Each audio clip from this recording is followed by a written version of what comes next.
At the 2025 Roundtable Lecture Series, we're going to consider the marks of the true church. We're going to use the Belgic Confession Article 29 as an outline for what we're going to be talking about. The true preaching of the gospel from the pulpit and in counseling. The true administration of the sacraments, the Lord's Supper and baptism, and the faithful practice of church discipline are essential elements of what it means to be a true church.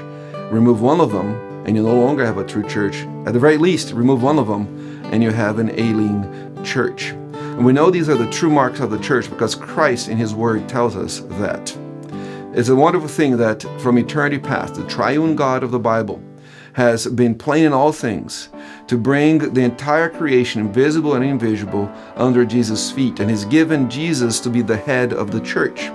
And as the head of the church, the Lord Jesus Christ has all the authority to prescribe what it means to be a true church.